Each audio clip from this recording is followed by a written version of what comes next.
就非常多的树种，这一侧的松树也是，这些五叶松，你看它底下都是有一支一支的辅助的支撑。那整体来说都是用木构造去组成的，所以看起来就是你会知道说这是人为的，可是却是很天然的感觉。这边就是很多的茶寮，每一间茶寮都有自己的特色。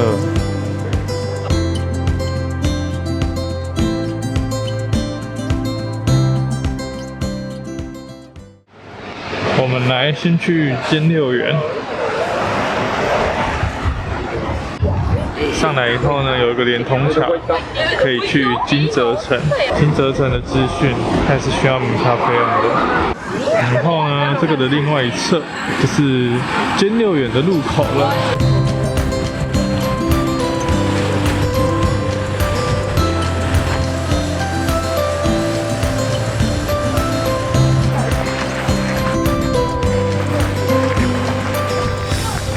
门票的话，一个人320 2%。640円です。ありがとうございます。Where are you from? 台湾。ありがとうございます。Thank you。金泽兼六园与冈山后乐园及水户的协乐园并列日本三大名园。这3个庭院都是江户时代大名所建造的私人庭院。兼六园是属于回游式的庭院设计，其实就是得将土地充分的利用，设计多元的庭院造景，让来访的人呢必须穿梭其间，仔细地去欣赏庭院的典雅。另外，6间这个词出自于宋朝，代表这6种意思，帮大家翻译一下。它的意思就是，庭院如果太宽敞的话，就很容易欠缺清幽深邃的感觉。那如果我们过度的人为加工，就很容易失去历史的味道。最后，如果设计了太多的瀑布或者是池塘，那你的庭院就没有办法拥有很开阔的视野。而因为能兼顾这6种景观上的意境，而并命名为兼六园。里面就非常多的树种，五叶松啊、阔叶、针叶林，什么都有。工作人员很认真的在清理园区啊，他们拔得很细心，把多余的野草去除。里面的梅树长满了很多的桃子，它的品名叫白加贺啊。这边梅花的品种都叫做白加贺梅，这个也是枫叶，而且它是红色的。这个松树叫做根上松。我们可以看到日本人他们在保养这种100-200年以上的树木的时候，他们用的方法，他们做的支撑啊，就是木构造的，所以你看了就会觉得是融合一体。这一侧的松树也是，这些五叶松，你看。它底下都是有一支一支的辅助的支撑，它们这些支撑啊，看起来就是不会觉得很违和的感觉，非常的融入在他们的背景中。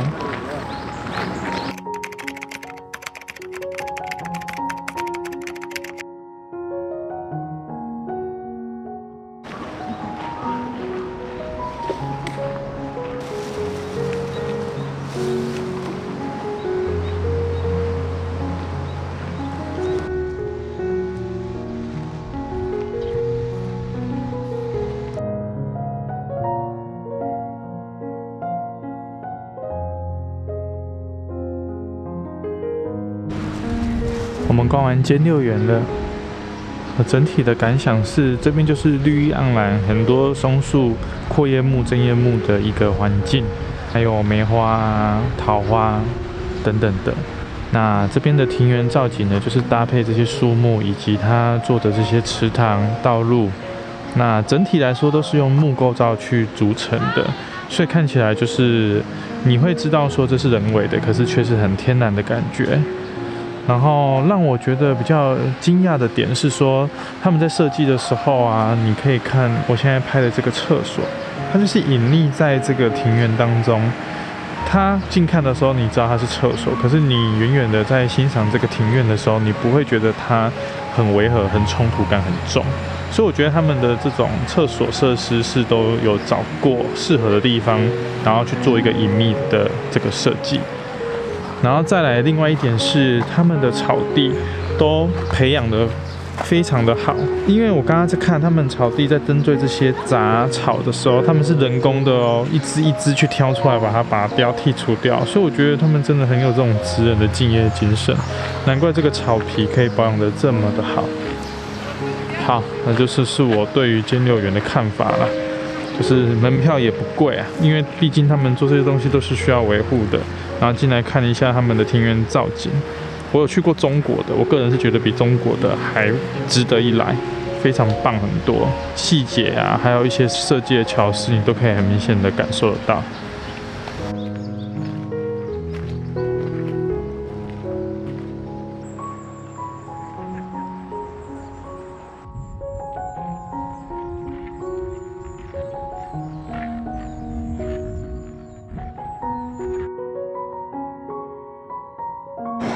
接着来到金泽城公园来看一看，因为就在对面而已。我妈说就顺便过来走走吧。它的城郭也是保持得非常的完整，都有在保养嘛。一进来之后呢，就可以看到这个城里跟里面的城。那它这个城啊，只剩下这种沉积而已，感觉是没有珠宝的了啦。到此一游咯。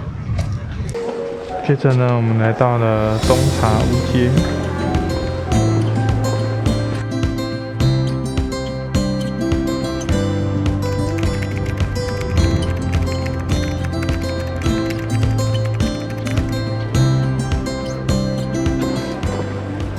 那我们位于这个老街上，这一条街都是保存的建造物。这边就是很多的茶寮。每间茶寮都有自己的特色。这边的特产就是冰淇淋上面加金箔，蕨饼的专卖店，还有金箔的面膜，都是金箔的产品啊。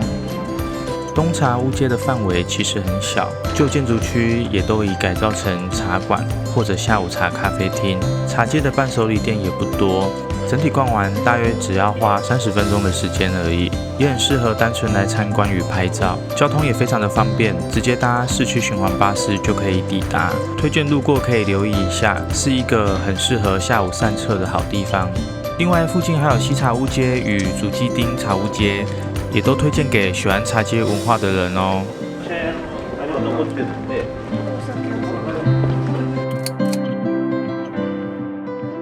我们回到车站的超市购买晚餐，发现了这间超过70年历史的炸物老店，超多日本人在买的，所以我也买来试试看。这里有一堆的 Y1000养乐多，深度旅的好处就是没有人跟你抢这些热卖的商品。晚餐呢就在金泽车站唯一的超市，然后它里面有合作的拥有60年历史的炸物店，然后买了一只炸鸡腿。大概应该是200块日币吧，然后一个它的招牌可乐饼，然后大概100块日币，这两个都是它的招牌。然后我昨天觉得很好吃的职人饭团，我今天买了另外2种口味，一个是红龟的，一个是炸虾的。那这是我的晚餐。为什么我有时候晚餐是选择买外带回来的东西吃，而不是去餐厅吃，没有去体验当地一些餐厅的特色？其实是有我的原因的啦。不同的旅程，不同的伴侣，你就会有不同的考量，就是每一趟的旅程都有点不太一样。可对我来说呢，就是即便你去吃这些，比如说这个是跟超市合作超过60年历史的老店的炸物啊，或者可乐饼，然后以及呢这个是车站让人家带着走就可以直接吃的这种职人饭团，对我来说也是体验当地的一种文化特色之一。那当然也有我很想吃的店家，我就会找一个时间，我就会去努力去把我想吃的餐去体验一次。那剩余的时间呢，就是比较随性一点，看到什么就吃什么，然后人多的或者是有日本人在买的，看起来生意不错的，或者看起来顺眼符合自己的，那不妨就是去尝试一下，这也算是一种旅行中你不会预料到的一些事情。那我觉得反而都可以变成很好的回忆。